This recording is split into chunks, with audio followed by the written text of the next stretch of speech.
think it's time we ask ourselves if we still know the freedoms that were intended for us by the Founding Fathers. They seem to be in full-scale retreat from spending cuts and are talking about raising people's taxes again. And I have only one thing to say to the tax increasers. Go ahead, make my day.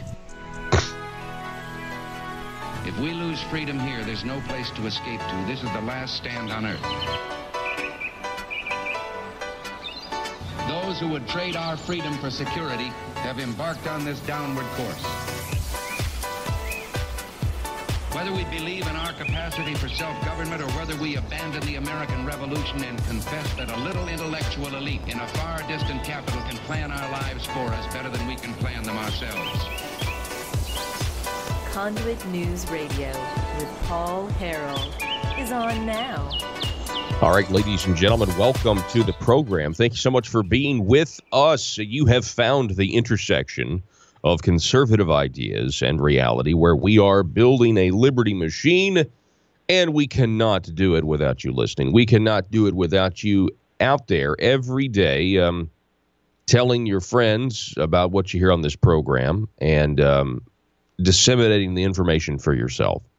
The telephone number, 870-275-9799, or disseminating it to your friends. You know, everyone in your sphere of influence. That's what we talked. We had a fairly new listener who was on the Facebook page. By the way, you can listen, facebook.com/Conduit News. We got a lot of news to get to. We got a jam-packed second hour. We'll be talking with State Representative John Payton at 7:05. He's going to be talking about his bill that would lower the taxes you pay when it comes to used vehicle. That's actually when you buy a used vehicle, but it's actually a little bit more complicated than that. But right now, you know, there's a certain threshold where if you buy a used vehicle that's below a certain price, you don't have to pay sales tax. What he wants to do is raise that threshold to where you can buy a more expensive used car without having to pay the sales tax. It passed out of a House committee yesterday. So we're going to talk to State Representative John Payton about that, highlight this really good piece of legislation. Also, at the bottom of the next hour, State Representative Dwight Tosh. He is going to be on the program. It's always great to have him on. And also, next hour, Josh Waters is going to be stopping by here in studio. We're broadcasting from the affiliate that carries this program in Little Rock, 101.1 The Answer. We're always grateful that they let us camp out here during the legislative session. What is this, week 8 we've been here? So we're going to be having a pretty big hour, but we've got 1 hour to get through first. So what do we want to start with? Well, what I would like to start with is a piece of audio that was brought to my attention. It's a piece of audio and video, and I have to tell you, I am absolutely I'm amazed that no one has gone up to John Brummett, who is part of the establishment political apparatus in Arkansas, and told him to stop heaping praise on Senator Jim Hendren and Asa Hutchinson, because at some point the levee's going to break. And what I mean by that is, at some point people are going to realize, Republicans, even rank and file, are going to realize, hey, wait a second, we don't agree with John Brummett on almost anything. I mean, we don't. He's a progressive liberal Democrat. That's who John Brummett is. He's, the columnist for the Arkansas Democrat Gazette. He has been basically the gatekeeper in a lot of ways for many, many, many years. And at some point, people have got to ask themselves, why over the last 4 years of this administration and this Republican leadership is John Brummett happy with what's going on for the most part? I'm not saying he doesn't ever have anything critical to say, but he's pretty happy with what's going on. He called Jim Hendren the new left flank of Arkansas politics. This is a clip from Talk Business and Politics. Roby Brock sat down with John Brummett on the 18th, so a couple of days ago. And if it was about a 15-minute interview, but if you will skip to about 8 minutes and 10 seconds in, you get this question. Again, from Talk Business and Politics. That's talkbusiness.net. You can find the link there, but it's on YouTube. Check this out. Joe, whenever you're ready, start playing. This is John Brummett from a couple of days ago. Listen to this. And declare yourself done. Let's talk about nephew State Senator Jim Hendren here from your column. You don't like my calling him Prime Minister, Jim, well, do you? You wince a little bit. I'm just saying, well, we're not in a parliamentary government here. It's a metaphor. It's a metaphor. Go ahead. Go ahead. So he has proposed an earned income tax credit, some other lower income tax relief, combined with some tobacco taxes and some new taxes on e-cigarettes, which a lot of the medical community says needs to happen. We have seen Senator Jim Hendren go from Shiite Republican in his youth to pragmatic conservative these days. What do you make of this transformation? He's gone from, by the way, Shiite Republican was Mike Huckabee's word for the far right insurgent Republicans who couldn't stand the fact that back in Hendren's House days, that Huckabee was raising the budget and doing progressive things, and Hendren was a leading backbencher and flamethrower in those days. And he just sort of smiles about that now. And the responsibility of governing is different. He turns out not to be, what'd you call him? A pragmatic conservative. I think he's now the left flank of Arkansas politics. Really? No, Nicole Clowney and Megan Godfrey and Majority Leader Blake, and those are. But I mean, this guy's just having I think he's had some personal growth, and he's also having so far, I think it may blow up on him now for this, but he's having a very good session. All right, so stop right there for a second. Okay, the left flank. Now he clarifies. John Brummett clarifies. He says, no, okay, it may be Minority Leader Charles Blake. He's really the left flank of Arkansas politics. But I mean, my goodness. Yes, look at all these people on Facebook who just heard that and are like, all of the emojis that just exploded on the Facebook Live video. You can check it out again, facebook.com/Conduit News. I think that's hilarious. Yeah. Okay. So some of your comments, Tim writing, just wow. Oh, by the way, we're going to have Tim Loggins on the program too. I'm sorry. He's coming up here at 6:33. So I forgot. We're going to talk about your gun rights and why we have a committee that, well, at least we have some Republicans that were, it's not exactly, we need more Republican support to get a bill passed to end certain gun-free zones here in Arkansas. Let's just put it that way. We'll talk to him about that. So John Brummett on Talk Business and Politics says that Jim Hendren is now the left flank of Arkansas politics. Just kidding. Just kidding. It's really Nicole Clowney. It's really Charles Blake. But, well, you know, back when Mike Huckabee called Republicans who were opposing a tax increase Shiite Republicans, and yes, that did happen. See, it's not as if we haven't been down this road before. We have, and I like Governor Mike Huckabee. I really loved his, Fox News show. But he did call Republicans who were opposed to raising taxes Shiite Republicans. And John Brummett here says, Jim Hendren was a backbencher. Now I can amend these comments. Jim Hendren was a backbencher until he decided to grow government. Jim Hendren was a backbencher until his uncle became governor and wanted him to grow government. I mean, I don't know. John Brummett in this piece, he goes on to talk about how Jim Hendren has had personal growth. He may have had just some personal growth. That's what we're calling it now. We're calling it personal growth when you give up on, and listen, we've got the audio. We don't have it queued up, but I've got the audio from 2015, and it tells you everything you need to know about Senator Hendren. And why are we talking about Senator Hendren right now? We are because he is the leader of the Senate. We have the most liberal columnist in the state talking about what a great session he's had. And he is essentially fighting right now, going to be fighting later on the floor of the Senate for an earned income tax credit, which is something that the Democrat Party has wanted for a very long time, which is a welfare program now. It was something that was originally more of a Republican idea, but it's turned into getting a check for not working is what it really amounts to. Now, there will be people on the left that would disagree with that characterization.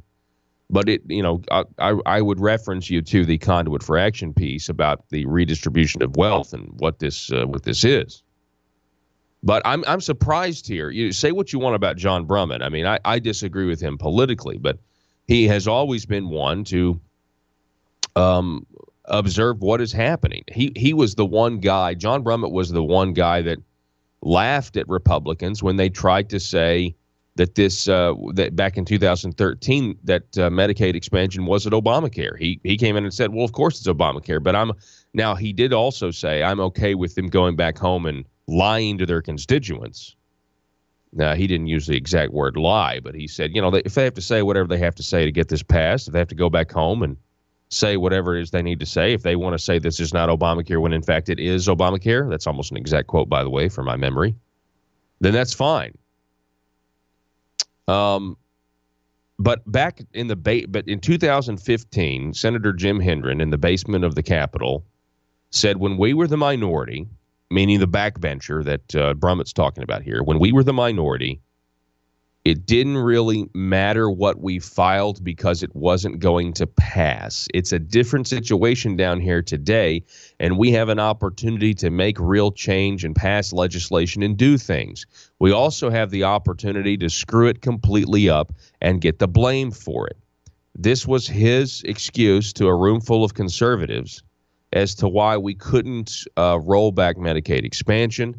It was his excuse to conservatives really saying that everything he had filed before Republicans were in power and his uncle was governor, everything he had filed was essentially just for the show of it, just to demonstrate the difference between him and the Democrats to amass political power.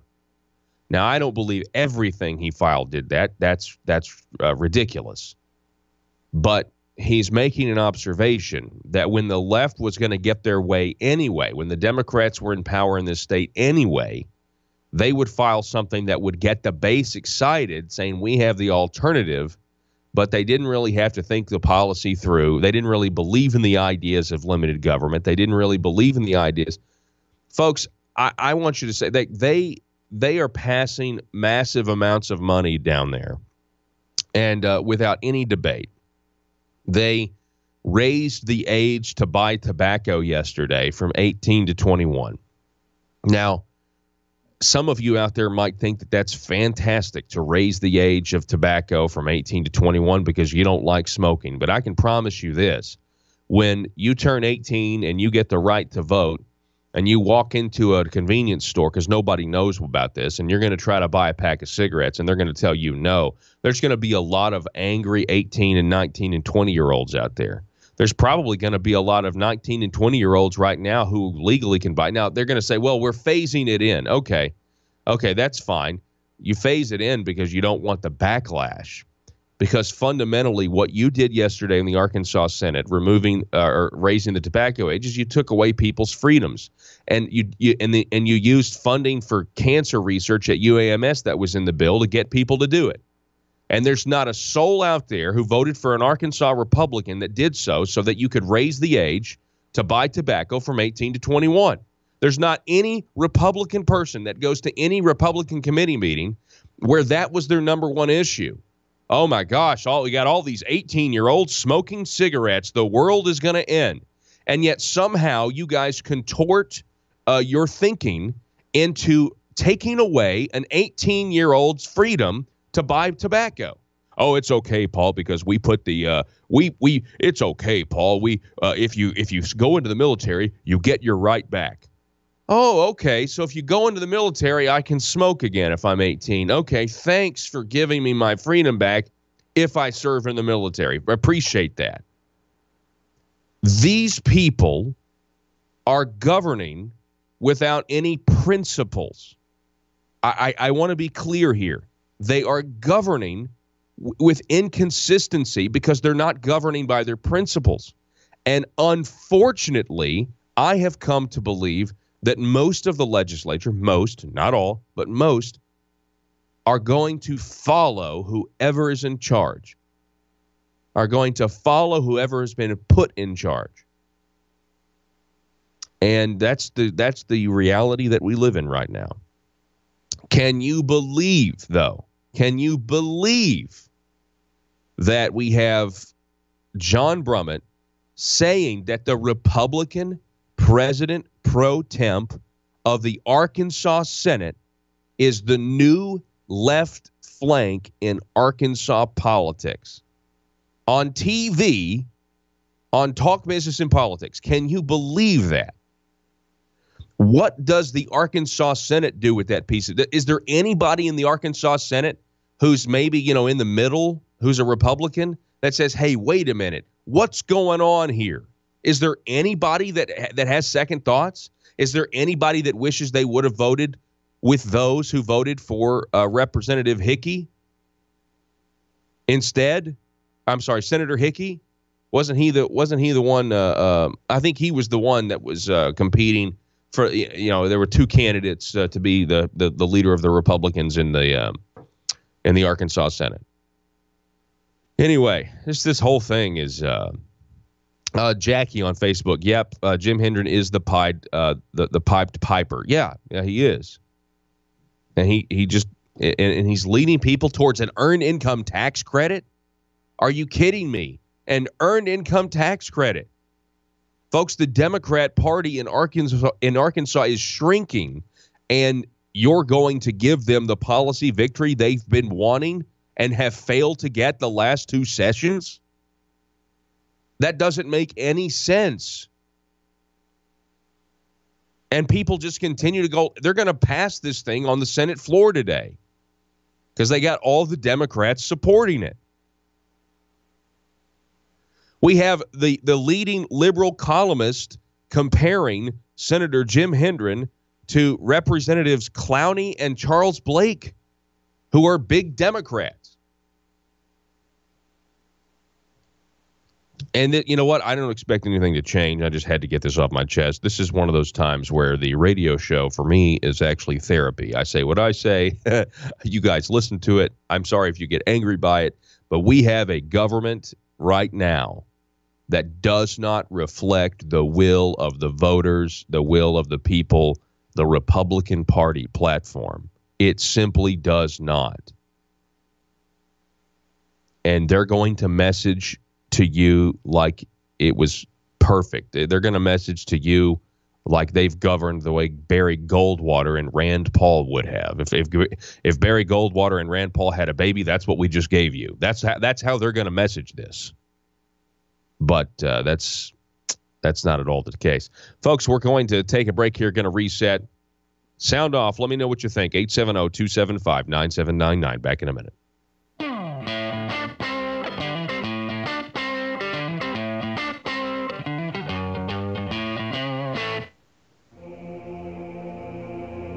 It's Conduit News Radio with Paul Harrell. So I got this. You hear the guy. You hear the one about the surgeon that learned the new procedure. It was a little controversial. He goes to the patient and he tells the patient who's a little nervous. He needs the new procedure, but he's a little nervous about it. And the surgeon says, "Don't worry about it. Worked all weekend on this." Folks, welcome back to the program. Mr. David Colbert is with us. He is a mental health advocate. David, how you doing this morning, sir?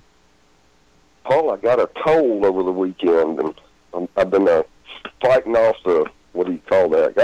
Hopefully it's not anything, contagious. Well, If it were, I'd go down to the Capitol and find the correct people and get them as close as I could as possible. Of course, but that's actually really good. How is it going? I went.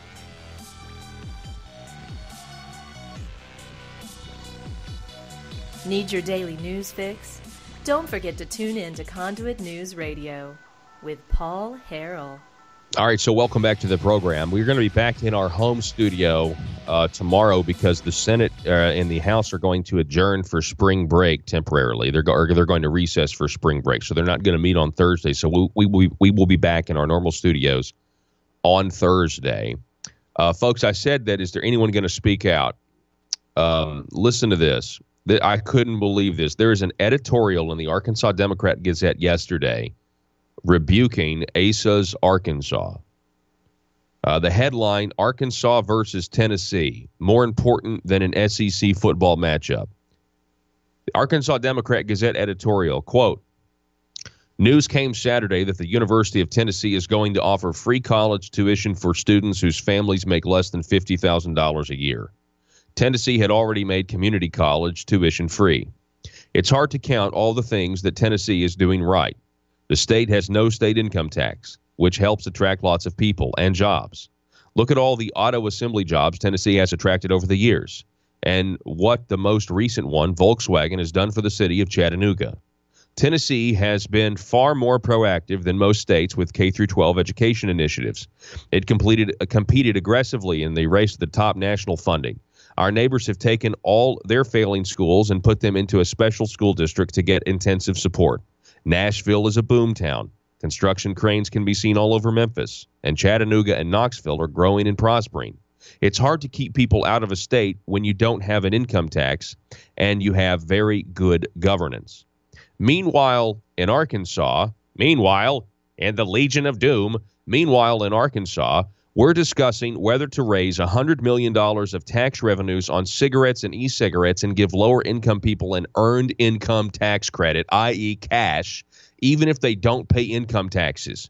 It's hard to be against helping folks among the lower income with tax payments, although Governor Asa Hutchinson already has helped by lowering income taxes for those in that bracket 4 years ago. But it would be better to give them more cash to help with their house or car payments, or maybe to buy but would it be better to give them more cash to help with their house or car payments, or maybe buy a large flat screen TV or help pay for a Netflix subscription? Would it be better? Or instead make community colleges and universities tuition free to those with lower incomes like Tennessee is doing? Which would be better? Arkansas is doing good things like cutting income taxes from 7% down to 5.9% over the years. But how does a 5.9% income tax rate compete with 0%? Why doesn't Arkansas offer no state income taxes for any new resident of the state for 5 years? Then when someone compares Arkansas to Tennessee, the income tax rate would be the same, at least for the first 5 years of residency. Considering how people move around and change jobs and careers, they may not be as concerned about paying an income tax 6 years from now. In the meantime, those new residents would pay property taxes, sales taxes in Arkansas, the second highest of all 50 states. Actually, Tennessee has the highest, but that isn't keeping people out of Tennessee. Arkansas has competition, and we need to respond to it. In this case, it's not just Texas. Tennessee is making all the right moves. We're concerned that by 2050, when people look back and write the history of the tale of two states, people might conclude that Tennessee got it right, but Arkansas didn't. There's still time to make sure this doesn't happen and turn our state into a growing and prospering place for all Arkansans, regardless of income, if we only would. Again, this is an editorial. It's nameless, but it's an op-ed in the Arkansas Democrat-Gazette yesterday, which is it really is. It's a rebuke of the last 4 years, if you think about it. What's Tennessee doing versus what we're doing? And the Democrat policy goal of an earned income tax credit. It is amazing. In the meantime, the Republican leader of the Arkansas Senate is being called not by Paul Harrell, somebody on the far right, the left flank of Arkansas politics, but somebody on the far left is being called the left flank of Arkansas politics, and is being praised by John Brumman of the Arkansas Democrat-Gazette. I mean, those are the facts, and you can. I mean, it just is what it is, folks. Back in a minute. Down to the dome of emptiness yesterday. Actually, this is their vacation week, sort of, kind of, right? It's, since it's spring break. I wanted to talk this morning. I want to put the brakes on, if you'll allow me to do this, and talk just about what you mentioned a minute ago. Arkansas, this is my home state. I mean, I was born here. I've had so many great experiences here. I never would have had anywhere else. We have to refocus on the importance of looking at mental health in this state, Paul. Everything we talk about that we know is a problem has a connection in mental health at some level. And our state has never, ever done anything but provide very limited lip service to it. If you look at the history of funding and you look at the inability in many ways for mental health to be positioned by the government as an important element of overall public health, my professional experience has tied that directly to the growth of gambling by the government for 20 years. Since 1997, a national crisis has been declared by many people who work in the arena I do, including the faith community, including the professional community, counseling-wise, addiction community, including good government policy foundations all over the United States. And you and I know that the issues around gambling are not liberal and they're not conservative. They are not driven by the politics of election. The bottom line is state lotteries for 20 years have been the fastest, absolutely largest growth vehicle of government at the state level. The addiction is revenue sources to those elected who become a part of a system that allows the constituents and the citizens to be put in the direct harm of their revenue production vehicle in order to offset one thing alone, making the tough decisions about taxes and about placement of budget monies that they don't have to make because they take the gambling money and spread it like a balm across a lot of these problems to make it look like, and I mean this, Paul, look like they have some concern about the folks in the state who are just working so hard and aren't getting a fair shake, and so we're going to cut their taxes.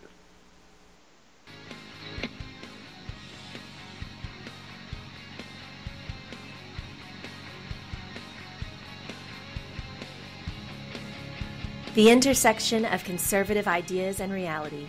Conduit News Radio with Paul Harrell.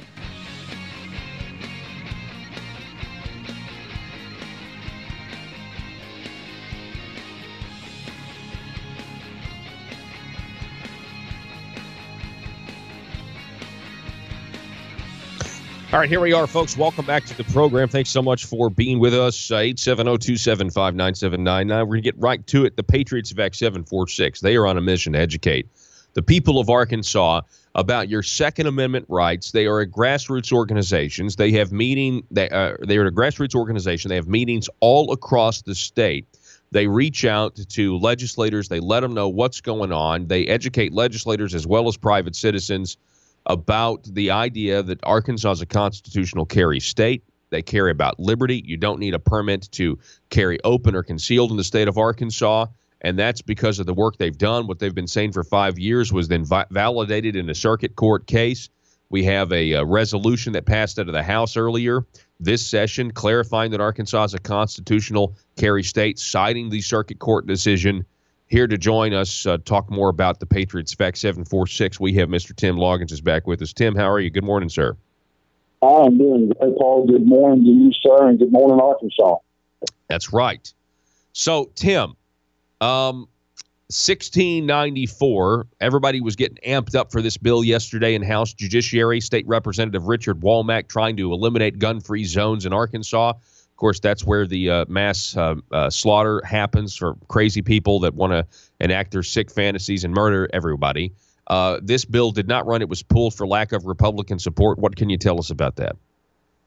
Well, first of all, I want to say, thank you, Representative Richard Womack, for having the courage to even run this bill. I want to say thank you to Sarah Capps and Cindy Crawford and Lori Rushing and Jimmy Gasway and Brant Smith and Dwight Tosh and Marsh Davis and Rebecca Petty.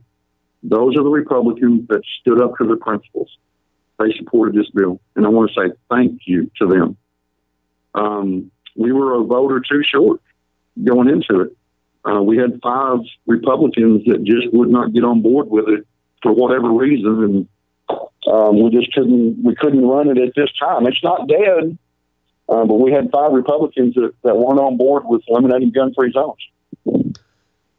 Well, I mean, do the listeners need to politely reach out and maybe ask why they're not on board with it, or did they give you answers as to why they're not on board with it? Or did they? I understand there was a scare tactic being used that was not true about how this would cost the state $50 or $100 million. Yeah, Paul, and it's important to note that we requested, Representative Womack requested a fiscal impact study, and it came back as 0 impact. So we were able to disprove that claim on its face. But yeah, I mean, I'm not going to share my private conversation with legislators, but I would encourage the listeners to reach out to, Charlene Fite and Doug House and Stan Berry and Spencer Hawks and John Maddox and ask them to get on board with this. This is a pro-life bill. This is a pro-liberty bill. This is a freedom bill. This is a big picture kind of bill. Mm-hmm. And the reasons that those 5 may not support it, if you're in their district, call them and ask them. That's exactly right. I think that's neat. That definitely needs to happen because there's a chance that when the representatives understand how important this is to their constituents, and they understand that gun-free zones attract these mass murderers.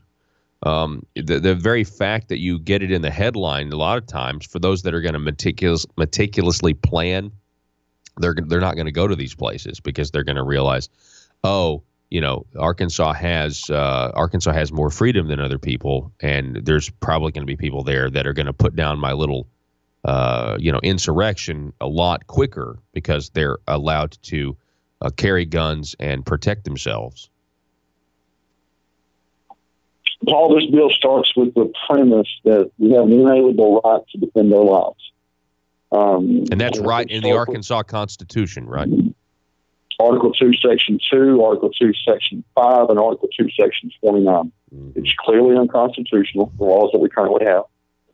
Paul, interesting note, I did an interview on Channel 11 television station the night before this was supposed to run, and that's not exactly a bastion of conservatism. Right. And the reporter that did the interview got it. We talked for 30, 40 minutes. Now, of course, it only got like 45 seconds airtime, but she got it. She understood what we were doing and why. And she gave a very fair report, by the way, that presented both sides to let people make up their minds. But, if Channel 11 can get it, you would think that our Republican representatives could get it. That's exactly right. And Tim, I mean, I know you are the last person to brag on yourself, but you are a very effective advocate at the end of a committee table for gun rights because you come very prepared. I would, and I've told you this to your face, and I've told everybody this. When you helped State Representative Brant Smith pass the constitutional carry resolution out of the House committee, I've never seen a better witness in the years I've been down there because you just knew the law like somebody like a kid would know the Bible in like Bible drill. You just knew it and you knew the context of it. And so I mean, I know that's why I was excited about the bill to run because I knew you would get questions of obviously from Democrats, but you would be able to articulate like you did with the reporter on Channel 11 exactly why it is that this is necessary. And for Republicans not to be on board with this is alarming, wouldn't you say? It's beyond alarming. And there's various reasons they chose not to support it. Some of it's politics. Some of it's legitimate. You know, I got 100 calls over the last 2 days, folks asking me, why did I thank the representatives that I thanked, and why didn't I include their rep and that kind of stuff. And I finally just said, quit calling me, guys. You know, people are wanting to blame Democrats for this being delayed, and we're not fighting Democrats in Arkansas. We're fighting our own teammates. We got to get our stuff together as Republicans, as conservatives, and start standing on our principles. You know, some things are worth standing up for. And standing up for the right to defend your life, no matter where you're at, I cannot imagine a more conservative principle than that. Mm-hmm. I don't know if I can either, actually. You know, and I just mentioned that in my opening monologue, the last 30 minutes. That is what is apparent to me, is we have people who just don't seem to be governing with a consistent set of principles. I mean, we can, and the bills they're crafting. I mean, this bill that they passed yesterday and raised tobacco taxes and then raised the age of buying cigarettes, Tim, all to fund, you know, UAMS and this cancer thing, you know, and that's great. Who doesn't want more cancer research? Who doesn't want to eliminate cancer?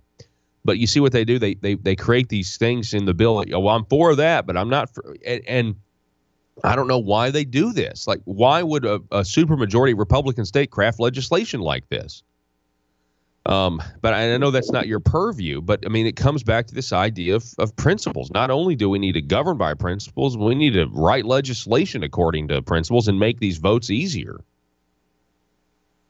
Well, Paul, you know, we've been over backwards meeting with everyone that had a concern on this gun-free zone elimination bill. We made compromises everywhere we possibly could. Can we talk about that for a second? Because you did make compromises. You went ahead in a bill to eliminate gun-free zones. You still put exceptions in there. Tell us where the exceptions are, where you wouldn't be able to carry. We started with the principle that nowhere should be a gun-free zone unless there is a overriding public security concern. Those places wound up being prisons, jails, child abuse services, courtrooms, where people already have guns. Meaning, like officers are. It's a hard target anyway. You've got law enforcement there. Paul. That was the idea. You know, if they can stop criminals from carrying in, I'm okay with them stopping law-abiding citizens. Mm-hmm. And that's kind of what we were getting at. If these hard targets where there's screening, there's security protocols in place. Okay, I don't like it, but if you're going to be willing to accept responsibility for my safety with that hardened target and those security personnel in place, then we can compromise on that. Yes. You know, courtrooms, the Justice Building. One of them that we made was collegiate sporting events. You know, we made some common sense concessions and met with everybody. Everybody that had a concern, we met with them and we sat down, let's talk. And there were some that just said, I don't like the bill. And of course, there's no consensus to be drawn with that. I don't like your bill. Well, what do you want us to change? Nothing. I just don't like it. Okay. Well, thank you for your time. Which is kind of a roundabout way of saying, I just don't want to work with you. That's correct. But I mean, we met with sheriffs and prosecutors and you know, Representative Womack met with every person that had a dog in the hunt and tried to meet with them. And at the end of the day, we had answered every question. Even the false claim that we were going to cost the state $100 million. You know, he met with everyone to find common ground. And this is probably a miracle in and of itself that everyone we met with walked away from the table, if not happy, at least satisfied. Mm-hmm. Yes. Right. So you would say the ones who actually engaged, you're saying the ones that actually had the conversation with you, you guys were able to come to some sort of agreement. That's correct. From the premise that we have a constitutional right. Yeah, that's good. Now, we didn't compromise that principle. We said, okay, we have a right. Now show me why that right should be infringed. Mm-hmm. And from that point, and you know, you've heard me talk about this, Paul, the left has shifted that Overton window way too far to the left. We lassoed that window and brought it right back to the right where it should be. Mm-hmm. Start from constitutional principles. Where must be. gun-free zones. Yeah. And it was the right conversation finally. Yeah. Wow. So we're talking with Tim Loggins with the Patriots of X746. So you mentioned earlier, this bill is not yet dead.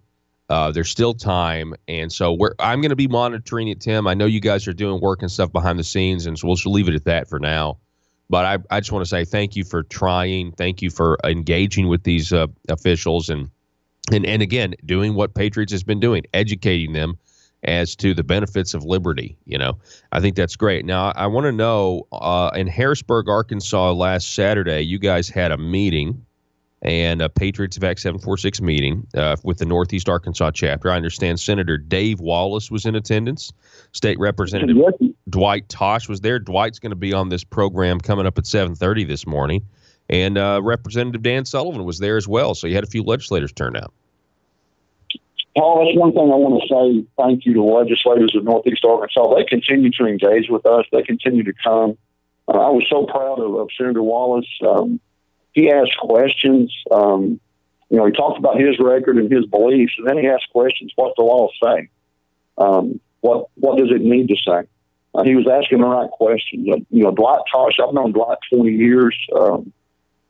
Dwight's a good man that believes in the right of people to keep and bear arms. And, Dan Sullivan I call him a constitutional scholar. He's one of the good ones. He gets that from the get-go about let's start from a constitutional perspective on every bill that we pass. And I was so proud to have those guys there. And we had 40 or 50 folks show up that's concerned about their rights. We got 2 meetings this weekend, one in Fayetteville at the Catfish Hole and one at Marion in East Arkansas at Andre's Pizza. And, this delay is not stopping this movement.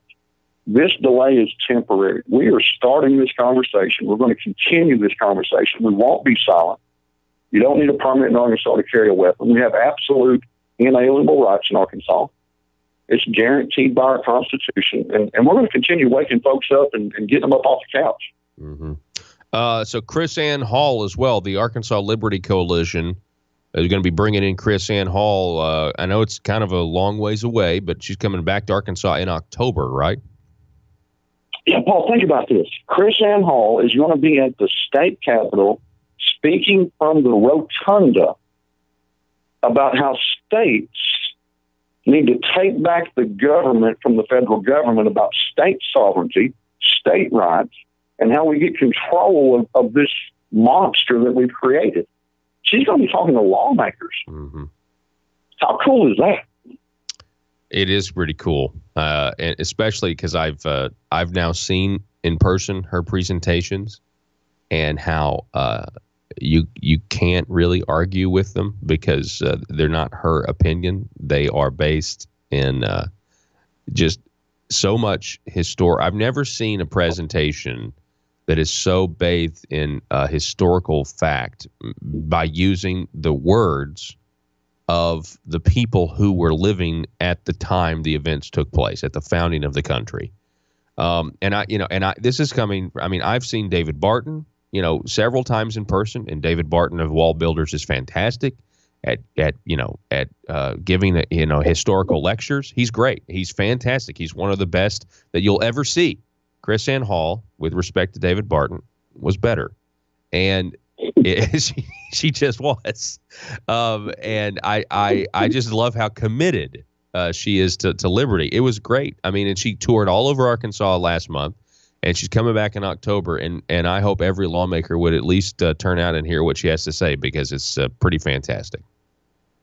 It's a wonderful opportunity for the lawmakers in Arkansas and the people of Arkansas. Paul, this movement that we're starting is a grassroots movement. It's not about political party. It's not about insiders of the swamp. It's about folks get up off the couch, learn the Constitution, learn the laws. We can make a difference if we speak together. Mm-hmm. And that's really what this is about. Tim Loggins, I appreciate it, sir. It's always great to have you on. Appreciate the work you're doing. Thank you, Paul. I appreciate it. All righty, folks. It's the Patriots of X746. You can go to the their Facebook page. You got to go to facebook.com. You just search Patriots of Act 746, and then you request to join the group. And there's 16,000 strong. Ask to join the group and become part of the sensation today. Again, facebook.com, search for Patriots of Act 746, and you're going to get access to some great information, some great patriots that know what the laws are. And a lot of people, I get texts almost every time I do a Patriots segment. I get texts from people, even my own personal friends who are listening, that actually reveal that they don't listen every day. But they say, hey, you don't need a permit to carry in the state open or concealed. And then you have to be like, well, you can't get the Arkansas State Police to acknowledge that, but this judge acknowledged it in a court case. It's now in dicta in a court case. And now we have the Arkansas House of Representatives passing their resolution. So, and plus you have prosecutors all over the state that drop charges. You have other people now that have instructions to where open carry is without a permit is fine. Concealed carry without a permit is fine, because you can't. The possession of a weapon in Arkansas by law has been decriminalized. In order to convict you of that crime of possession of a weapon, they have to be able to prove and know what you're thinking while carrying it. Meaning they have to be able to prove that you intend to do something illegal against another person with that gun. Well, that's a very high burden of proof on the state. That's the state of Arkansas's gun laws at this point. It's maybe the biggest transfer of freedom from the government back to the people in a very long time. And it's a law that was passed all the way back in 2013. All the way back in 2013. So we have had, if you listen to the leftist crazies, we've had 5 years of the wild, wild west in Arkansas. But that's not true, is it? No? And we still have a civil society. We have an armed society. We have people who are exercising their natural right of self-preservation. And that's a good thing. And the Patriots of Act 746 are a part of it. They're leading the charge in educating the public. Folks, we're going to take a break. And we're going to be right back. This is Conduit News Radio. You can find out more at conduitnews.com. We'll get to some headlines here in just a minute. Back in a moment. Russellville-based firearms manufacturer Omega are making clones of the most notable German firearms in the world. These delayed rotor-lock firearms have been and are currently used by law enforcement and military worldwide. At Omega, they manufacture their guns right here in Arkansas and produce the best reproduction in the marketplace that comes with a complete 5-year warranty. At Omega, they take firearm manufacturing seriously and offer discounts to active and retired law enforcement. Whether you're using Omega firearms to defend the public, defend your family, or for target practice, Omega has your back. For pricing, go to omega-guns.com. That's omega-guns.com. If you're like me, you believe that small business is the heart of Arkansas's economic engine, and it should be viewed that way by the politicians in Little Rock. Conduit for Commerce also believes, like you and I believe, policies that achieve less regulation and lower taxation help small business in Arkansas thrive. Other policies like small, constitutionally consistent government and reducing citizen dependency on government keeps it from growing and expanding its influence on our daily lives. Conduit for Commerce works every day to educate the general public and legislators on these important priorities in the name of Arkansas small business. By the way, contributions to Conduit for Commerce are tax deductible. Log on now to conduitforcommerce.org and click on Contact Us on the right side of the page. That's conduitforcommerce.org. Go there now and learn the facts on protecting small business in Arkansas. Are you a conservative-minded young person and want to let the world know about it? Are you tired of rolling your eyes as your professor regurgitates progressive, PC, neo-Marxist nonsense? Then you should interview on Conduit News Radio's Young Conservative segment and tell us about why you believe the way you do. Tell us how you came to be a conservative and what are your views on government.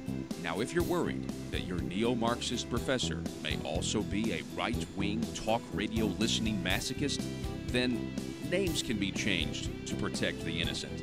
It's the Conduit News Radio Conservative Future segment. To be interviewed, call 870-275-9799. That's 870-275-9799.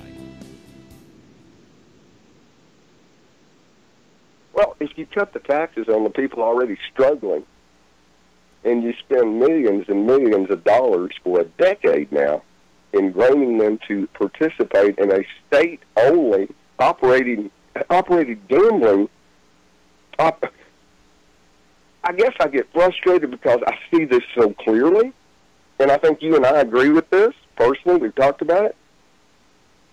It takes a lot of years and a lot of tough decisions to accept the realities that exist in the gambling part of the government.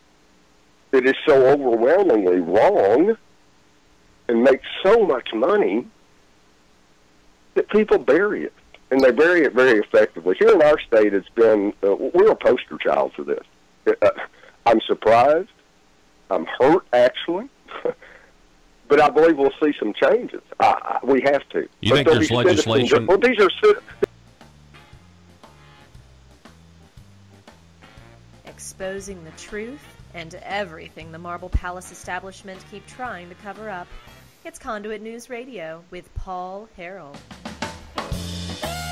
If you missed the beginning of the program, then you missed this audio. This is John Brummett on Talk Business and Politics with Roby Brock, talkbusiness.net. 2 days ago, liberal columnist John Brummett saying this. Go. Let's talk about nephew State Senator Jim Hendren here from your column. You don't like my calling him Prime Minister, Jim, do you? You wince a little bit. I'm just saying, well, we're not in a parliamentary government here. It's a metaphor. It's a metaphor. Go ahead. Go ahead. So he has proposed an earned income tax credit, some other lower income tax relief, combined with some tobacco taxes and some new taxes on e-cigarettes, which a lot of the medical community says needs to happen. We have seen Senator Jim Hendren go from Shiite Republican in his youth to pragmatic conservative these days. What do you make of this transformation? He's gone from, by the way, Shiite Republican was Mike Huckabee's word for the far-right insurgent Republicans who couldn't stand the fact that back in Hendren's House days, that Huckabee was raising the budget and doing progressive things, and Hendren was a leading backbencher and flamethrower in those days, and he just sort of smiles about that now, and the responsibility of governing is different. He turns out not to be, what'd you call him? A pragmatic conservative. I think he's now the left flank of Arkansas politics. Really? No, Nicole Clowney and Megan Godfrey and Majority Leader Blake, and those are. But I mean, this is the left flank of Arkansas politics. There you go. Again, John Brummett on talkbusinessandpolitics.net, the left flank. Now, I don't know, what does the right do with that? Probably nothing. But if you compare, matter of fact, you want a good snapshot of what's going on in Arkansas politics right now, you listen to this John Brummett on YouTube, John Brummett 31819, again, Talk Business and Politics. You listen to that, and then you need to go read the op-ed, the editorial in the Arkansas Democrat Gazette yesterday, entitled Arkansas versus Tennessee, More Important Than an SEC Football Championship, where this editorial essentially rebukes Aces Arkansas over the last 4 years. It is a fascinating snapshot. You want to know why you can write an article like this? It may have something to do indirectly with the leading progressive liberal columnist in Arkansas being happy with the way Republicans are governing the state of Arkansas. We've got one more hour coming your way next. We're going to be right back with State Representative John Payton. He has a bill that passed out of committee that is good, that would increase the threshold. It would allow you to buy a used vehicle, a more expensive used vehicle, without paying the sales tax. We'll be back in just a moment.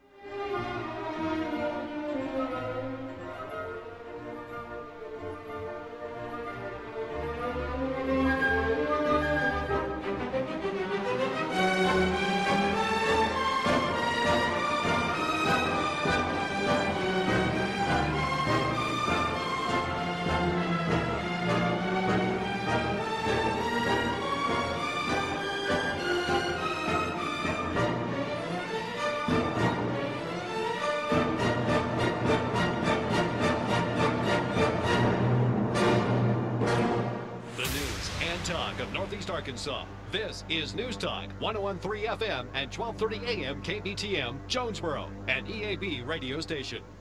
These are citizen-driven changes from the outside in. Do we have the fact that Do we have any legislation? Do we have any legislation that's going to come up before the session ends? We're going to celebrate the 10th year anniversary of the first piece of legislation being put into, and I'm going to use the word solutions only today. Nothing's been recommended that wasn't absolutely driven by reducing harms. Two simple words. When you know harms exist, and you're in a position, as they are, to protect the public health, you institute best practices that reduce harms. Every one they put in writing in 2009, I'm sitting here looking at them right now, every one they put in writing has been broken on multiple occasions, year after year after year. But as that revenue grew, public oversight in some regard went away completely. Those who are my allies still that have thought this, liberal groups, very conservative groups, and others, stepped back somewhat because this administration in particular has kind of a mature lottery, and they'll use it as a wedge, many people do in other states, between unrelated issues. And that cost us money, and it cost us, ultimately, life here in Arkansas. You cannot sit and tell one person that this is why would you pass my piece of legislation, quote unquote, that's pro-life, when you're going to come against my pro-revenue legislation for the lottery? The dynamics imposed here, because again, suicide ultimately is. How much does mental health problems cost? You know, everyone wants to talk about health care costs. The government's now picking up the health care costs. So mental health has a health care price tag on it, doesn't it? On a national scale, it's phenomenal. But just at the Arkansas level, 11 years ago, and this is 11 years ago, we did a comprehensive study through DHS, other organizations. I will say this. We have to, and I hate the word study, Paul. Interim study means delay it. We need a study done in the private sector with whatever available funding we have from the state and from other resources in the private industry. How do we know what to do with healthcare if we don't genuinely know where we have these problems? And I'm going to make a direct correlation to mental health. In the last legitimate measurement of Arkansas's mental health services delivery capability, we stand 47th in America. And yet in other categories that we know are attached to the impact of untreated mental health, we stand in the top 5. Wasn't Arkansas's big contractor on mental health that Preferred Family Healthcare outfit? Am I wrong there? This has hurt the whole process, Paul. What we've got is and I said this last night, these are just people I encounter every day. You've known me long enough to know that, and you know this, Paul, out here in the actual world that has to function differently than this legislative body in particular, these needs are recognized. People admittedly say, the corruption cases that are so dominating our state in particular has had an impact on legislators being willing to go in that arena because of them, because they were, in fact, focused on mental health providers. So combine that with a lack of services and a high impact of untreated, and we have at least, I'm going to say a decade-long situation where what little health care we had available for mental health in Arkansas had already been put together in a system that the result was not outcome-based, period. The result of that entire process was how much is who going to make off of pricing in particular, which for the money, even a person in the private sector likely could have delivered a 4-to-1 margin of services. There was some, going to the guts of what we paid as a state for many of these contract services, we need to look inside our own borders. We need to understand that we have I'll break something. Follow me, please. Let's look at the lottery as a resource for mental health services. Let's look at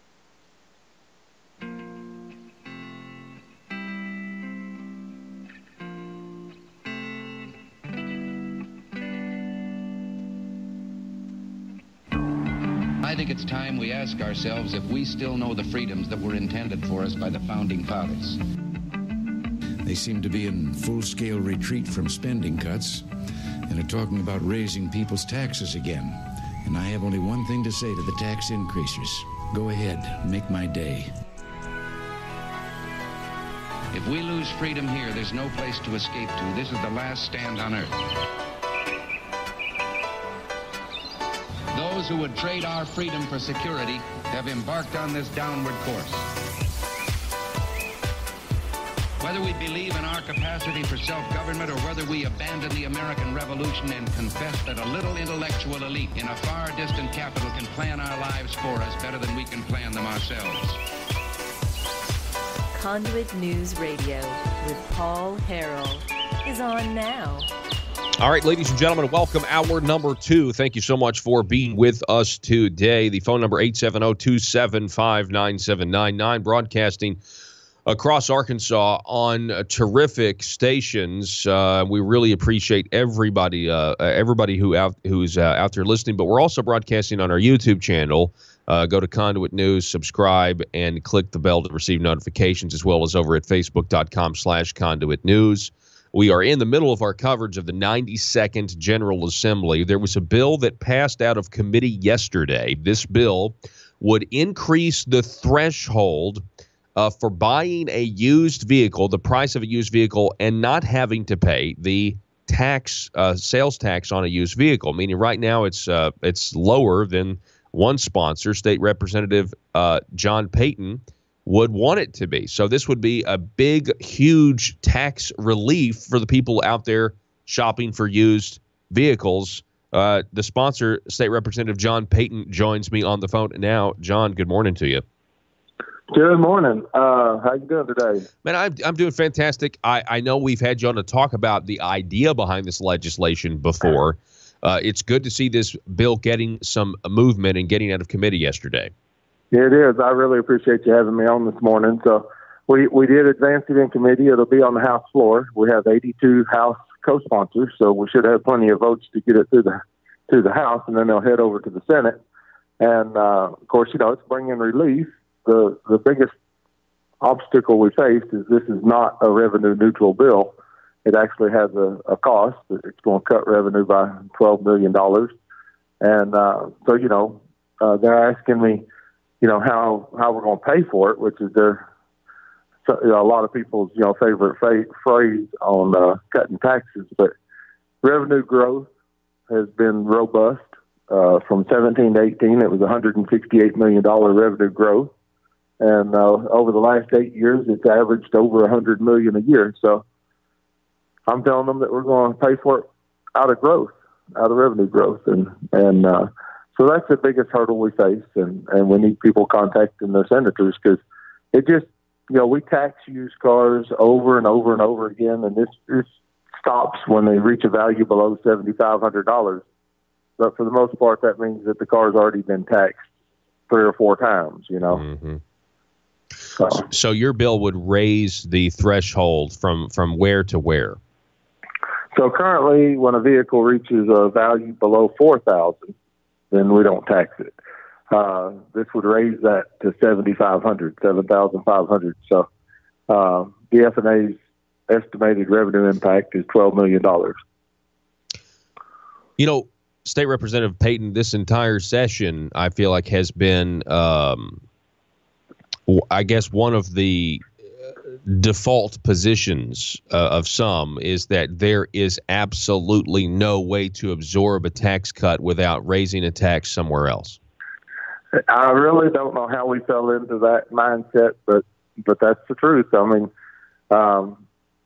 I got elected in 2013, and since I've been there, we've cut, on the cutting side, $500 million plus, and still our revenue growth is $500 million more in 18 than it was in 13. So, you know, I don't think we have a revenue problem. I think we have a priority problem. But, you know, for those Arkansans that drive inexpensive vehicles, and of course, you know, there are people that buy new vehicles, but everybody drives a used one. And for those that are on a tight budget, when you go to buy a vehicle, you have to make a down payment. You have to get your insurance in effect, which costs money. Then 30 days down the road, you've got your first payment due. And so when it comes to registering and paying that sales tax, that's another $400 or $500 out of your pocket when you're buying a $7,000 vehicle. And I think once we've taxed that automobile 3 or 4 or 5 times or more, you know, it's time to let it go and quit trying to collect the tax. After all, we collect property tax every year anyway. Yeah, that's true. That's exactly right. That's another whole thing. On the same automobile. So, you know, you're taxed when you earn the money, you're taxed when you spend the money, and you're taxed on everything you bought with it every year. Unbelievable. Have you gotten any pushback at all? And I think you might if people get desperate. But I know you've disclosed this. You are, as a profession, in the car business, and I know you've disclosed that. You get any pushback on that? Yeah. No, I didn't. And of course, I kind of got a few surprised looks in committee because I'm one of only 2 members in the House that does not pay sales tax on used cars. And so the jaw dropped, and I'm like, because I'm a used car dealer, you know, I don't pay the tax. You know, I can put a dealer tag on and drive the automobile without registering and paying a tax on it. So, you know, I mean, I understand that people may think that it's because I'm a car dealer. Well, it's because I'm very familiar with those situations where people are trying to buy transportation. They need dependable transportation in order to get a job in Arkansas. You know, it's a rural state. You really can't catch a bus or walk to work in most places. You need transportation. And if we're going to have dependable employees, they need a dependable ride to work. And so, I've seen those situations where it's so hard on people's budget to try to, you know, shake loose enough cash to make the down payment, get the insurance, and then the sales tax hits them 2 weeks, 3 weeks down the road because they have 30 days to pay the sales tax. Well, then the first payment rolls around, and you know, they've just, for the last 30 days, they've had all of their cash, you know, sucked out of their pocket. And it makes it very hard on struggling families. Yeah, and I'm glad you brought up at the end there, struggling families. This is a pro-family piece of legislation because this is enabling, you know, this is for your working families out there who do live paycheck to paycheck. This is a huge, huge thing if this were to go into law. I mean, I think that's absolutely who's going to benefit the most. Now, I'm not usually for carving out segments of the population to get benefits. So, I mean, it's available to anybody that wants to buy the vehicle. They don't have to be a struggling family. And as you know, there are some very successful people that choose to drive less expensive vehicles and maybe buying it for a child that's going off to college or buying it. I've had several people come in to buy vehicles for their employees that needed a ride. So, you know, anybody can take advantage of it, but I do think, you know, it helps the struggling families. Let me ask you this. More than anything. Let me ask you this. As a car dealer and a legislator, why are we taxing cars twice at all? Why not pay sales tax the first time you buy a car new? Well, and it's a long story it goes back beyond 1991, but 91 is when Bill Clinton's administration passed the tax that was for all used cars. But what had happened is we had taxed new vehicles and not used ones for many years. And the theory was, you know, we only need to collect tax once. Well, they realized out-of-state vehicles coming into Arkansas, we didn't get the once. And so what they would do is if it came into Arkansas on an out-of-state title, they would collect sales tax one time. And so used vehicles that had an Arkansas title would not be collected. And if they had an out-of-state title, they got collected that one time. Well, the state of Arkansas was sued, and that was an import tax, which is unconstitutional. And so when the state of Arkansas lost that lawsuit, Bill Clinton's answer was, we'll tax all used cars every time. And here we are. Here we are now. Okay. Well, I mean, I appreciate that there's an exemption at all. Again, right now below 4,000, but this would take it 7,500 and below, right? Again. That's correct. Wow. And the exemption had, several years back, we got the exemption passed at $2,500. And then about 5 or 6 years, I guess it's about 8 years ago maybe, we raised it to $4,000. And of course, vehicles increased in value, and after that cash for clunkers fiasco, well, we suffered a lot of appreciation, but inflation, a lot of inflation in the cheap used car market. And so it really takes $7,000 or $7,500, to get a good, dependable ride.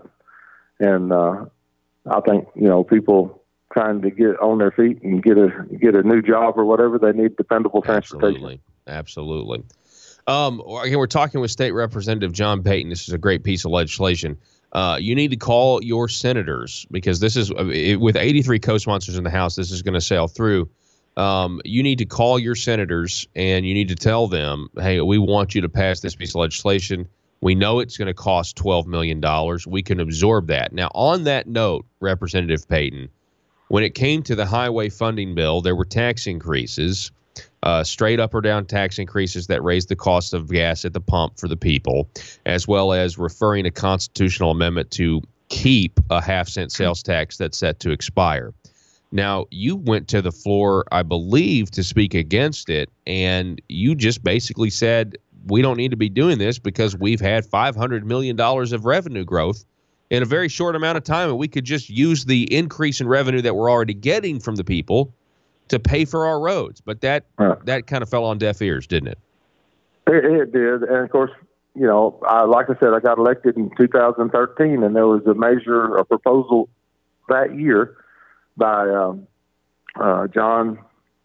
Oh my goodness, I'm drawing a blank on his last name. But anyway, Jonathan Barnett. You're talking about Jonathan Barnett? Yeah, Jonathan Barnett. Yep. And so that proposal would have taken revenue growth and put it to the highways, and now 6 years later, that problem would have been solved because we've had the revenue growth that would have taken care of the highways.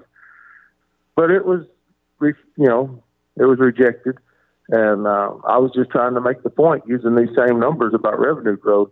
We do not need new taxes. We just need to prioritize the money that we're getting in, and we don't even have to take any money away from anything. Just divert the revenue growth. So, it's been averaging for the last 8 years over $100 million a year in revenue growth. That could have been all diverted to highways. Do you think that it's because, like you said, in this case, in this scenario, you wouldn't even have to take any revenue from anywhere. You could just do it with the growth in revenue from the people that's just naturally coming in because of the economy.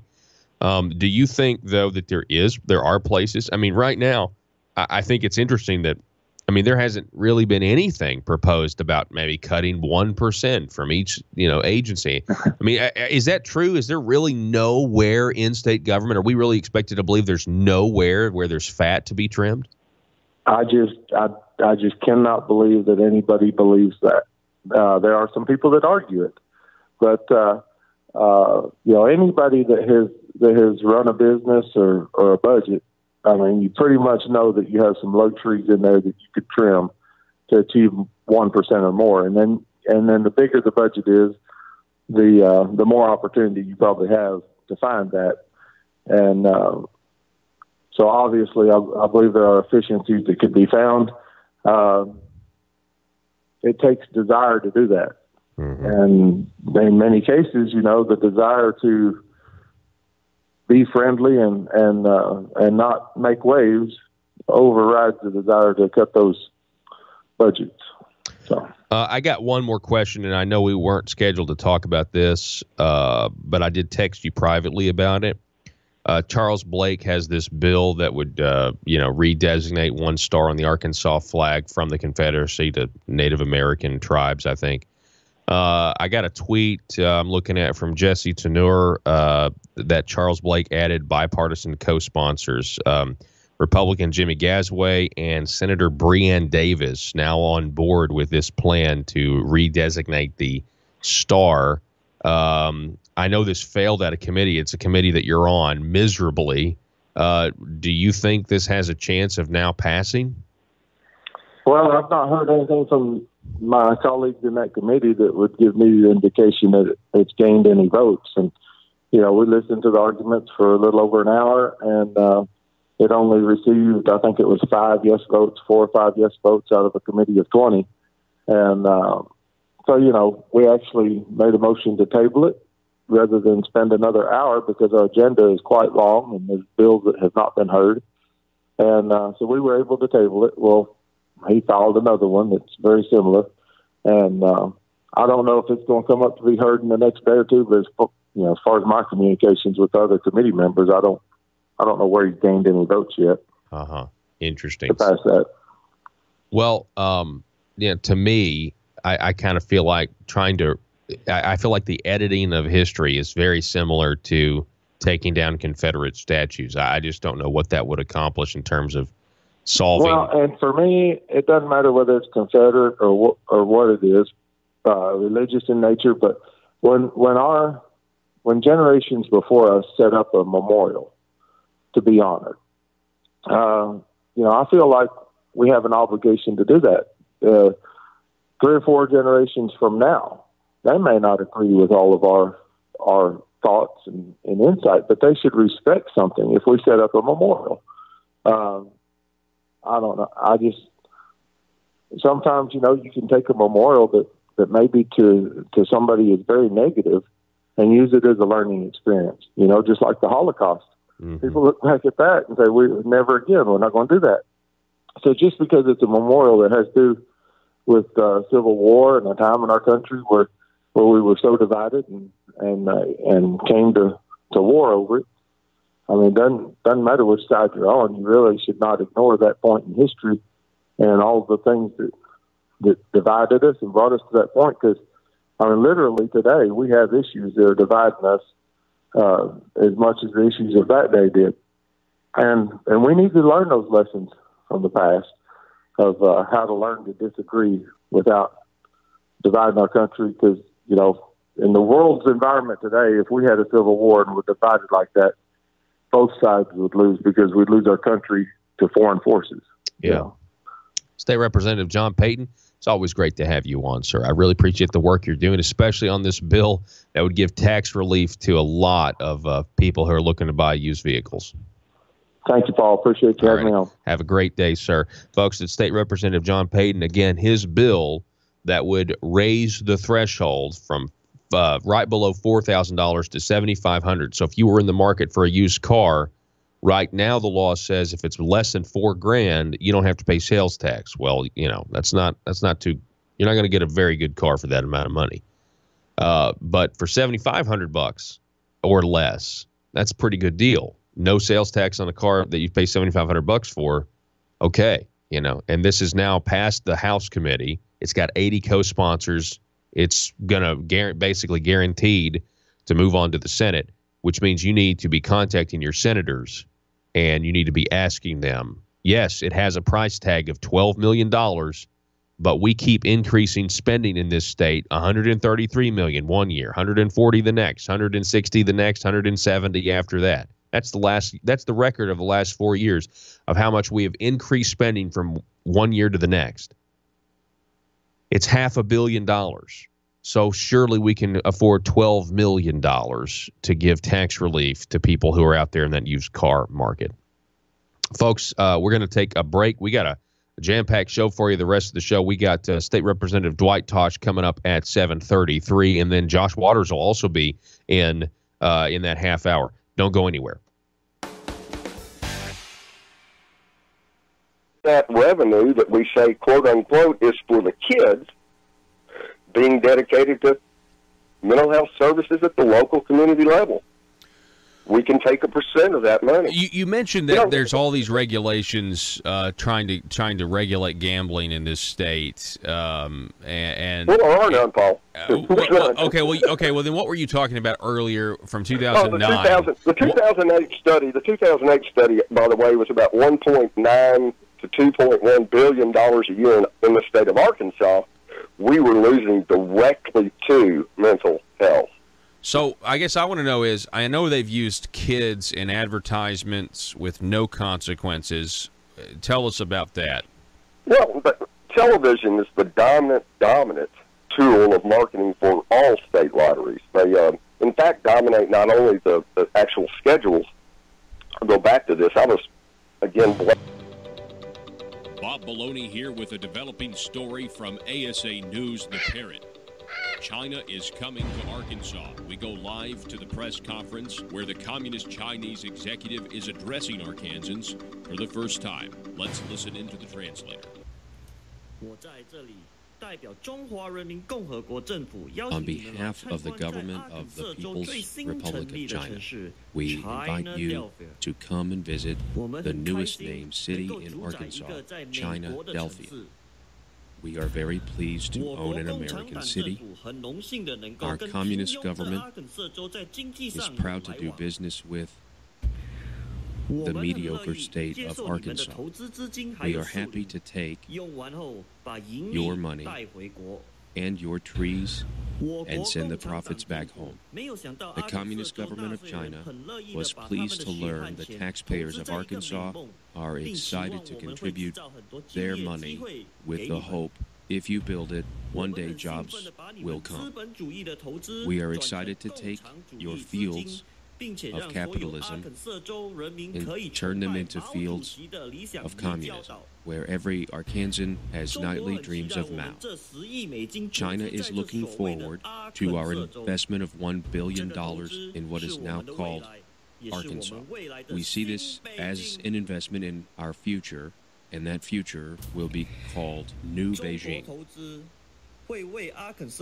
Chinese investment will make Arkansas a great place for jobs as the People's Republic of China will succeed where the Soviets failed.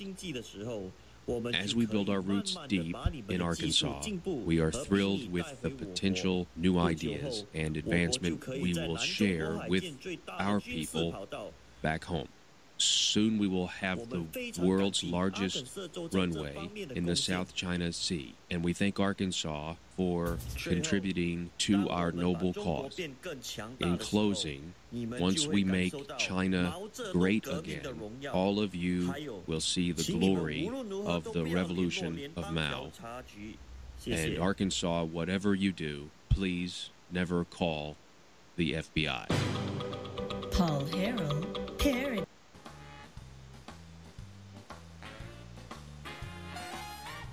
Determined to drain the swamp in Little Rock, it's Conduit News Radio with Paul Harrell.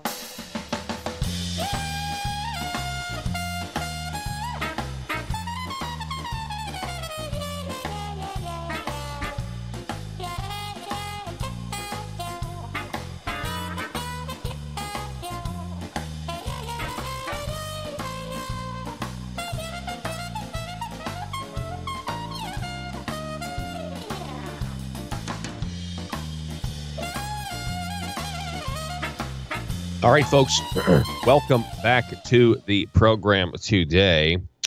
Here's a little news with the Arkansas Constitution. You know, they can add, I guess, 3 ballot initiatives for us to vote on. And so one of them, SJR 15, which is Alan Clark's bill, passed out of committee last night. Conduit News reported on this initially. The update is the Alan Clark, who's the sponsor of the proposed constitutional amendment, added an amendment yesterday, I think around 15 minutes before passing it out of the committee, and it changed the ballot title. Now, this was a term limits. Okay, this was a... It used to say reducing term limits. He removed that. This was something that, I mean, when I read, I thought it was deceptive because it would essentially enable legislators to serve for 12 years at a time, take 4 years off, and then you could go back after that 12 years. Okay, that's essentially what it would do. So that was an interesting update to this.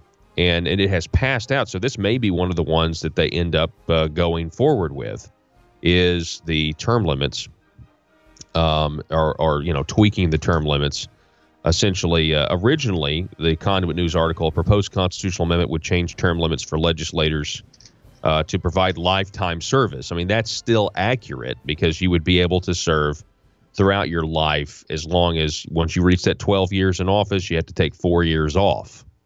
I think his amendment, honestly, is a credit to Conduit News' reporting because he takes out the part where the people can no longer set term limits. That was one part of his bill that was frustrating, is that you're now also going to take away the ability of the people. In Arkansas, they are dominantly the largest, will remain the largest, have grown the fastest, and have less accountability to the public than the private providers do. They cannot lead by example at all. They, in fact, for reasons I still don't quite understand, wrote their own rules out in the beginning in 2009. They're called best practices. And right there at the top of the list is minors will not be used in lottery. I put gambling behind lottery whenever I say it, in lottery gambling commercials or promotions. They did it almost immediately with product placement in the retail environment. Okay, so they're violating kids on TV. Their own standards. They're violating their own standards, right? They're violating what are actually international standards. Now imagine this, Paul. Lotteries are an international, really restricted business. They are run operationally by a handful of international companies. Ours is run out of the state of Arkansas by a company that has no ties to the state of Arkansas because they're located in the United Kingdom. That alone should have stopped this process, and the legislators should have taken a long look at the direction that this thing had headed. The governor saw fit, Governor Hutchinson, to take it in-house. At that point, myself, the National Council on Problem Gambling, Arkansas, every group that I've ever worked with, pretty much knew that it would become so hidden within the guts of the revenue, it would become a revenue vehicle, period. There would be no discussion of public health impact. We would have an aggressive model of marketing that, again, would include product placement in a family-friendly retail environment of gambling machines, which today, Paul, if you look at them everywhere, we knew that those lottery vending terminal machines, lottery vending ticket machines, were an abysmal failure in South Carolina because of underage gambling. And the director from South Carolina came to Arkansas. If you look at our state,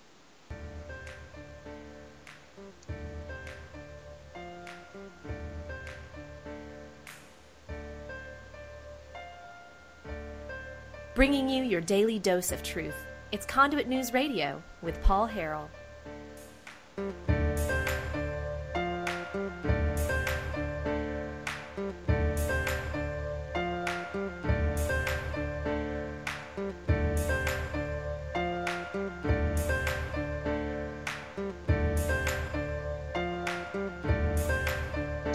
All right, ladies and gentlemen, welcome back to the show. Thanks so much for being with us. Telephone number 870-275-9799. I want to welcome back to the program. We got State Representative Dwight Tosh is on the phone from District 52. Dwight, how are you? Good morning, Paul. I'm doing great. Thanks. Remind everybody, District 52, it's a pretty big district. Yes, sir, it is. Geographically, it's one of the biggest ones in the state for a House representative. I cover the southern part of Craighead County, almost all of Poinsett County, with the exception of Truman and Lepanto. Then I cross over into Jackson County, where I cover Amigan, Beattyville, Grubb, Swift, and Tuckerman. Then, Paul, I go on over into Independence County, where I cover the northern part of it, Cord and Charlotte, and all the way over to the other side of 167 north of Batesville. Wow, it is a good one, or a big one, and you do a good job of knowing the boundaries for your district. So tell us real quick, State Representative Dwight Tosh, how do you think the session's going so far? We've had some good things. I think we've also had some bad things. What do you think?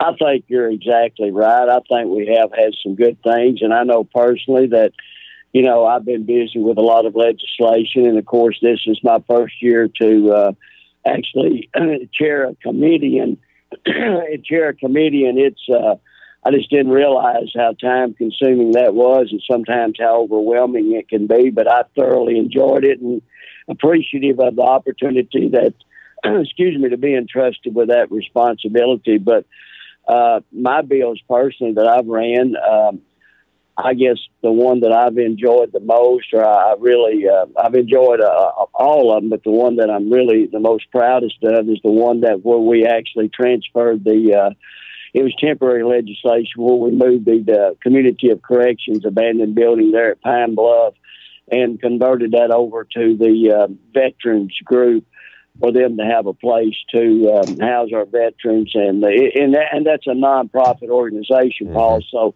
it's no cost to the state. Matter of fact, actually, when we made that transfer, it actually was an immediate savings to the state of $200,000 because that's what we were paying just for the maintenance to keep the lights on at that abandoned building because the inmates there had been moved to Crittenden County. I believe it was back in 2015. So to be able to take that abandoned facility and to be able to turn around and to have a nonprofit organization like this veterans group come in and set up a place to, we've got, I think the numbers, if I'm correct, was like 1,200 veterans in the Department of Corrections. And so when they get ready to make a reentry into society, they'll have a place to go to adjust.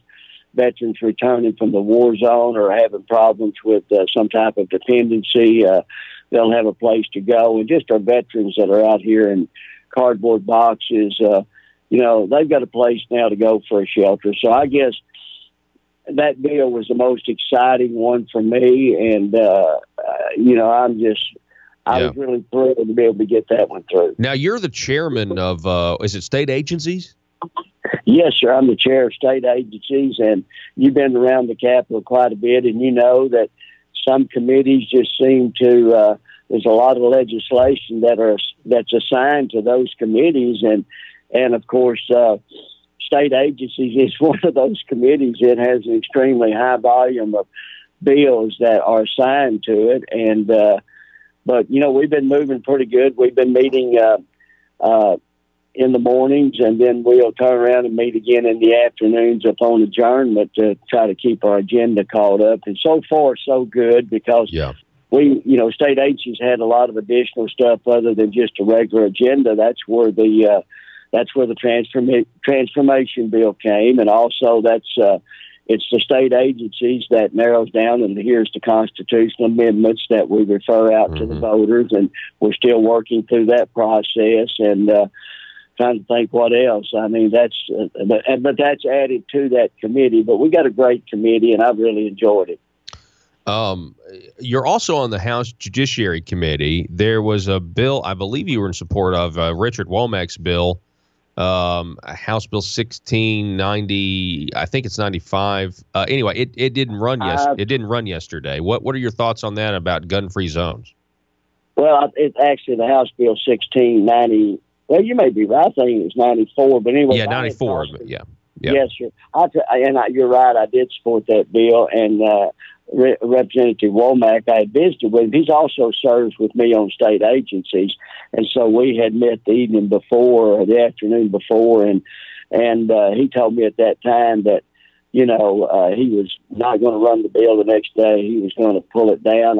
I think we had some legislators out. I'm really not sure. He didn't elaborate, but he just made the decision that he was not going to run it the next day. He was just going to come in and pull it down. So I really have not had an opportunity to talk to him since that happened to find out what his plans are as far as moving forward with the bill. I really don't know. We've not had that conversation. Well, yeah, I think it's not dead yet, but who knows? I'm glad that you're supporting that. I know your constituents too back home are glad to hear those that are listening on KBTM 101.3 News Talk that you're supportive of this idea of eliminating gun-free zones, because that's where all these mass casualties happen. Can you tell us a little bit about your vote on the highway plan? I understand, I'm pretty sure I saw your name on the no column when it came to the tax increases. You did.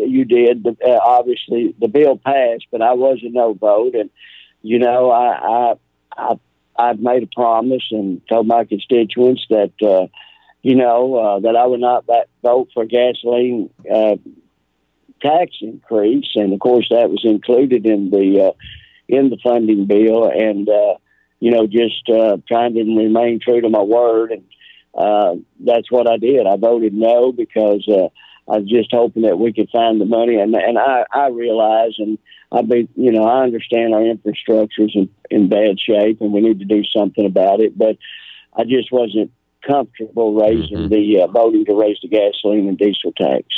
Dwight Tosh, State Representative, I appreciate it, sir, and I appreciate your no vote on that and honoring what you told your constituents. And it's always great to talk to you in the halls, and I appreciate you coming on this morning, sir.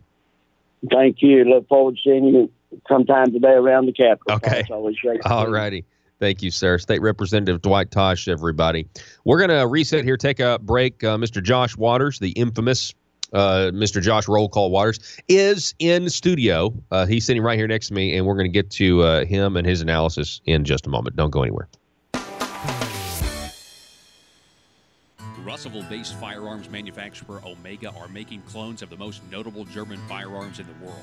These delayed rotor-lock firearms have been and are currently used by law enforcement and military worldwide. At Omega, they manufacture their guns right here in Arkansas and produce the best reproduction in the marketplace that comes with a complete 5-year warranty. At Omega, they take firearm manufacturing seriously and offer discounts to active and retired law enforcement. Whether you're using Omega firearms to defend the public, defend your family, or for target practice, Omega has your back. For pricing, go to omega-guns.com. That's omega-guns.com. Are you a conservative-minded young person and want to let the world know about it? Are you tired of rolling your eyes as your professor regurgitates progressive, PC, neo-Marxist nonsense? Then you should interview on Conduit News Radio's Young Conservative segment and tell us about why you believe the way you do. Tell us how you came to be a conservative and what are your views on government. Now, if you're worried that your neo-Marxist professor may also be a right-wing talk radio listening masochist, then names can be changed to protect the innocent. It's the Conduit News Radio Conservative Future segment. To be interviewed, call 870-275-9799. That's 870-275-9799. If you're like me, you believe that small business is the heart of Arkansas's economic engine, and it should be viewed that way by the politicians in Little Rock. Conduit for Commerce also believes, like you and I believe, policies that achieve less regulation and lower taxation help small business in Arkansas thrive. Other policies like small, constitutionally consistent government and reducing citizen dependency on government keeps it from growing and expanding its influence on our daily lives. Conduit for Commerce works every day to educate the general public and legislators on these important priorities in the name of Arkansas small business. By the way, contributions to Conduit for Commerce are tax deductible. Log on now to conduitforcommerce.org and click on Contact Us on the right side of the page. That's conduitforcommerce.org. Go there now and learn the facts on protecting small business in Arkansas. And the advantage that's been taken here over every citizen is the fact that we woke up and we were in a great position to only have 2 casinos in our borders. No one can justify the use of gambling as a sustainable vehicle for government revenue production since 1964. So I've got this huge animal that literally jumps over this huge wall that we built, and it was effective, keeping out gambling providers who wanted to come in here and take advantage of one thing, Paul. Arkansas has a huge foundation of unfortunate tax laws that have put us in a position to sustain poverty in this state. And what drives lottery gambling are poor people, not people that are buying a ticket for any purpose good. They're trying to make a living working. And I tell you, the working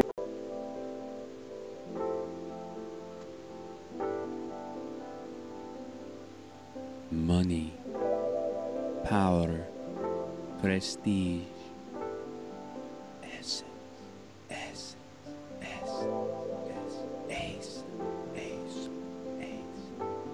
available now from aristocrats serving Arkansas. From the Nata Rhino collection,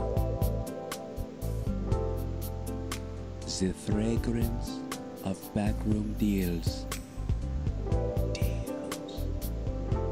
nepotism,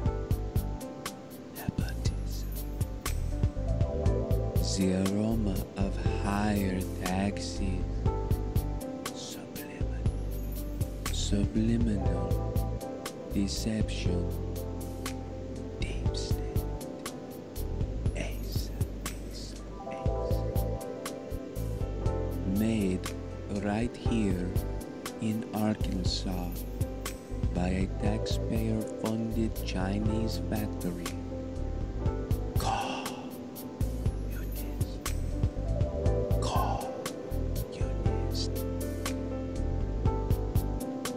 Every bottle carefully crafted for you. Gender neutral. Nothing says aristocrat like Essence of Bureaucrat. Essence of Bureaucrat by Asa. Available now in the Marble Palace gift shop. Paul Harrell parody.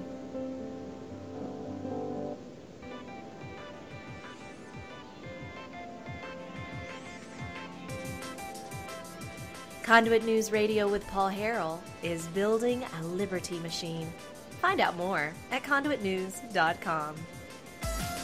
All right, folks, welcome back to the program.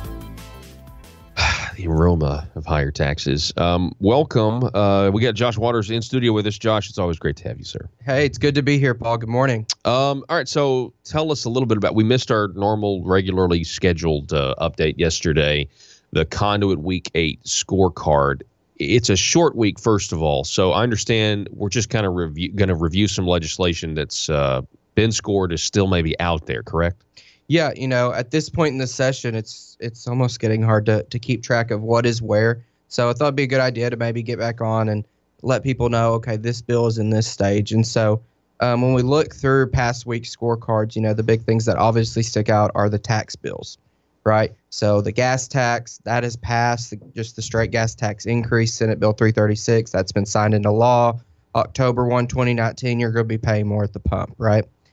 The other part of that is a proposed constitutional amendment. So that has passed the House and the Senate, but the people of Arkansas will actually have opportunity to vote on that next November, in the November 2020 general election.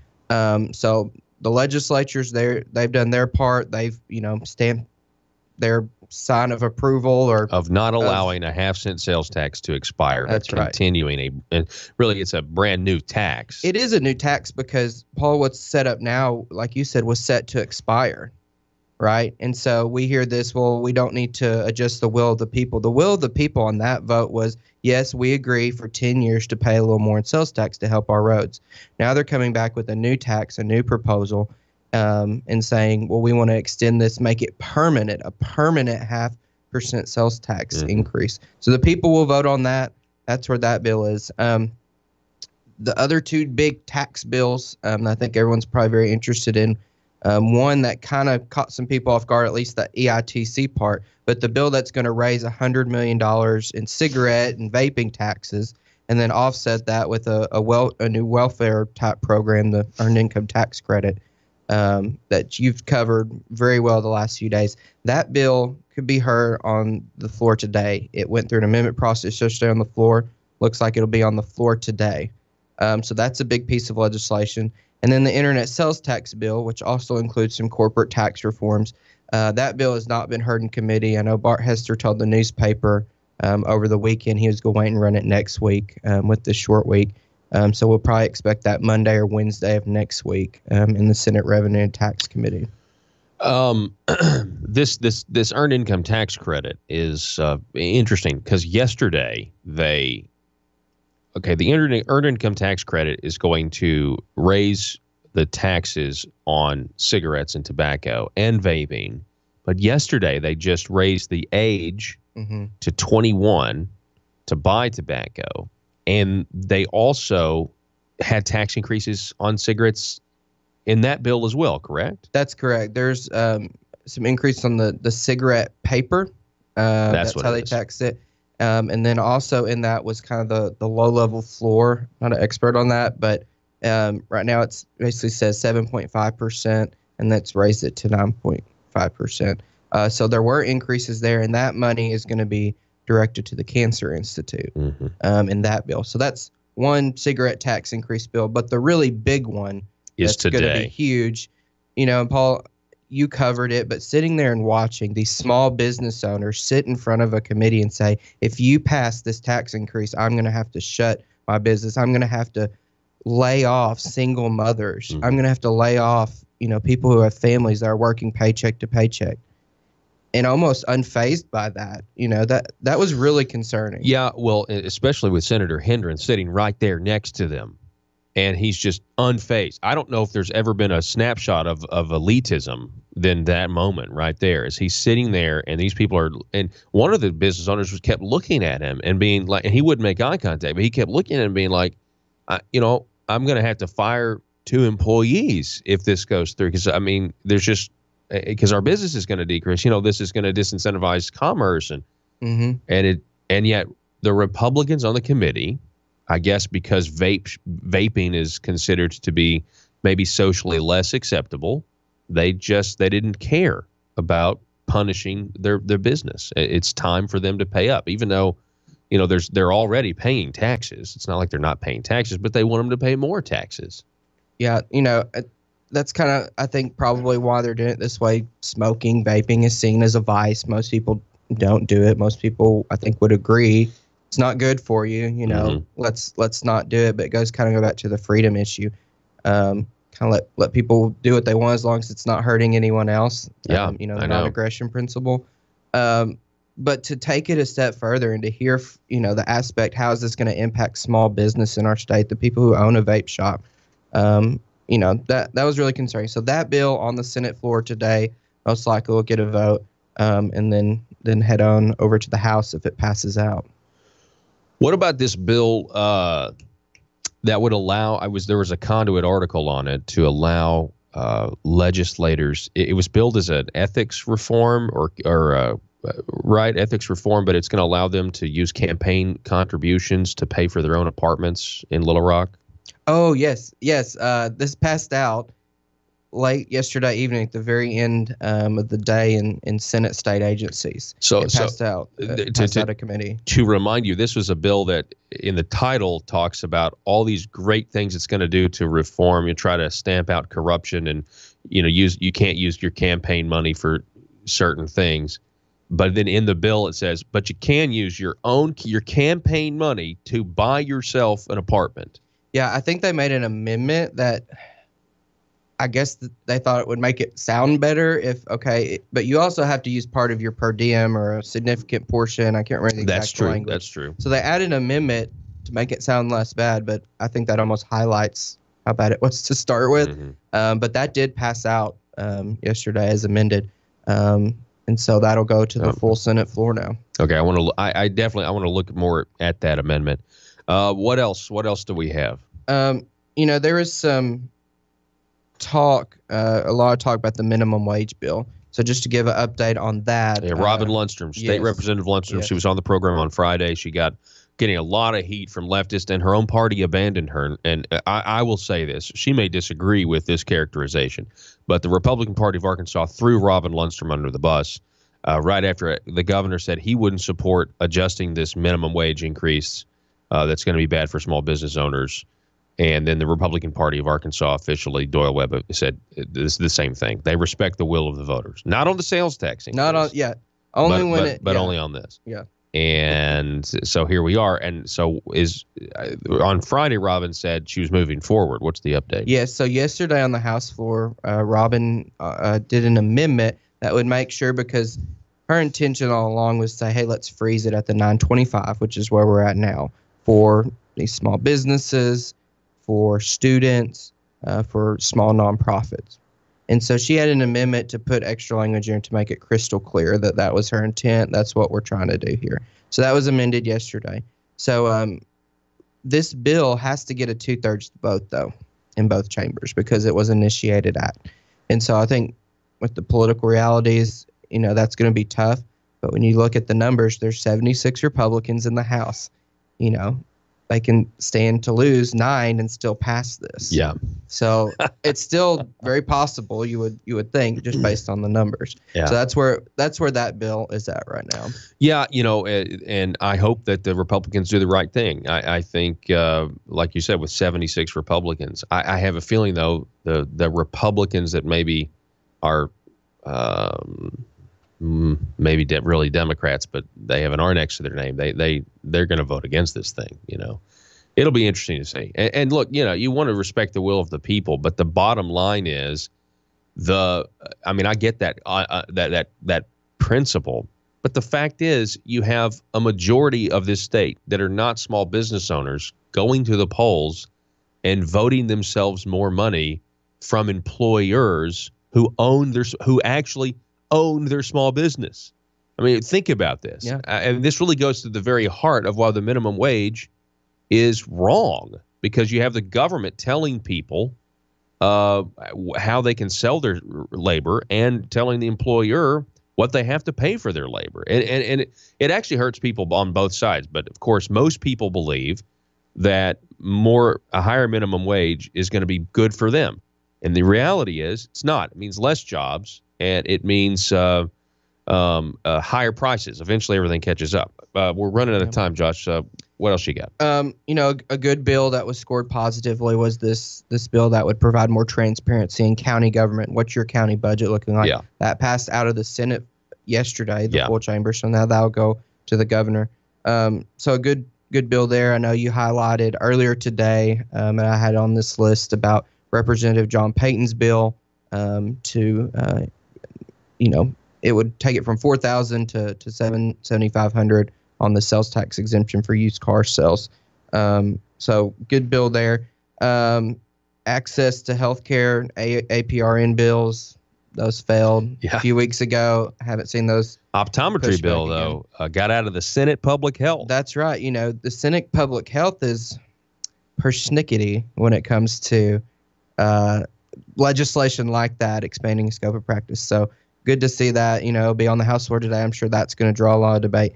And then one other bill I wanted to highlight is this homestead property tax credit increase, which would provide $25 benefit to homeowners. So that bill passed out of the House. I know you had Representative Fight on a few weeks ago. Yes. He tried to run that in the Senate Rev and Tax Committee twice. It failed. Yep. A competing bill that would say, hey, we'll do that, but then we're also going to drain some of that money to put in general revenue. Raid. You use the word drain. Raid the Property Tax Relief Trust Fund. Yes. And so it would first off the top help some voting machines. Good idea, I think. And I know Representative Rye has actually filed a bill that would say, okay, we'll do the property tax relief. We'll do the voting machines. Let's not raid, using your word, for more general revenue. So that bill right now is in the House Revenue and Tax Committee. I know they're still trying to whip up votes based on reports in the paper. So that's where that bill is. So it's still, there's, about 3 weeks left in the session. They're meeting till 6, 7 o'clock sometimes now. So it's going to get fast and furious. Things are going to change. Things are going to be amended. And that's part of the process. And, I just encourage people to stay tuned to your show and get updates. And we can report that the dark money bill that would require groups to disclose their privacy, the donors' privacy, we can report that bill was supposed to run yesterday but did not. So for whatever reason, that may be still having some issues because it was pulled down to be amended, correct? Yes, it was sent back for amendment, and I don't foresee that bill exactly like it is getting much further. There may be some they efforts. may try to run it again in some way. It's a fluid situation, but feel a lot better about it this week than last week. All right, folks, that's all the time we have. Thank you, Josh Waters. We appreciate it. For copies of this broadcast, you can go to conduitnews.com, iTunes, SoundCloud, facebook.com/conduitnews, or the YouTube channel. We'd really appreciate you going to the YouTube and subscribing to Conduit News so you get the smaller videos, and click the little bell to receive notifications.